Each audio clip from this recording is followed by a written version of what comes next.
আসসালামু আলাইকুম ম্যাম। আমার ফার্স্ট প্রেগন্যান্সি, আমার 25 উইক। আমি থাইরয়েডের পেশেন্ট। আমার 20 উইকস থেকে পায়ে পানি এসেছে, মাঝে মাঝে কমে আবার আসে। সো ম্যাম, এটা কি জন্য হচ্ছে জানাবেন। আর ইদানিং আমার নাভিতে ব্যথা করে। ম্যাম, এটা কেন হয়?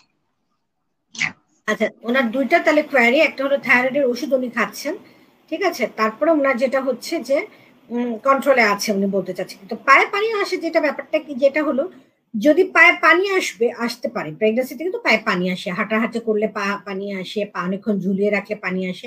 কিন্তু আপনার ব্লাড প্রেশারটা আসলে মেজার করতে হবে। প্রেশার যদি নর্মাল থাকে তাহলে পানি আসাতে আসলে ভয়ের কিছু নেই। সেক্ষেত্রে আপনি বিছানায় পায়ের তলে বালিতে পা যদি উঁচু করে রাখেন, দেখা যাবে পানিটা চলে গিয়েছে।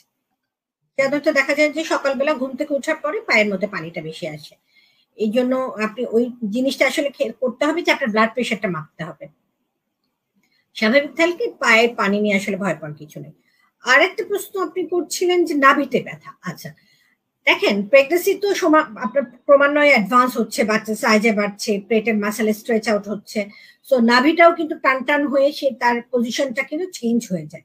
ইউজুয়ালি নাভিটা দেখা যায় থেকে ভিতরে ঢুকানো থাকে, কিন্তু প্রেগনেন্সিতে ভিতরে যেটা ইন্টারনাল প্রেশার থাকে, বাচ্চা বড় হচ্ছে, সো দেখা যায় যে নাভিটা ঠেলে বাইরে বের হয়ে আসে। তো নাভিতে ব্যথা করতে পারে, এটা স্বাভাবিক, এটা অস্বাভাবিক কিছু না। তো আমার মনে হয় এইটা নিয়ে আপনার ভয় পাওয়ার কিছু না। আপনি জানেন কি WHO নির্দেশিকা অনুসারে গর্ভ অবস্থায় কমপক্ষে 4 বার আপনার স্ত্রীরোগ বিশেষজ্ঞের পরামর্শ নিতে হবে। গর্ভ অবস্থায় 5টি বিপদ সংকেতের একটিও যদি আপনার সাথে ঘটে, ঘরে বসে সময় নষ্ট না করে অবশ্যই আপনার নিকটস্থ স্বাস্থ্যকেন্দ্র অথবা ডক্টরের কাছে যেতে দেরি করবেন না।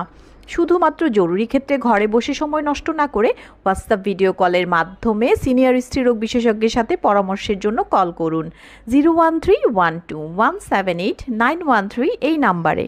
আর হ্যাঁ, সকল গাইনোকোলজিস্ট ডক্টরদের ইনফরমেশন বিস্তারিত জানতে আমাদেরকে ইনবক্স করতে পারেন। ধন্যবাদ।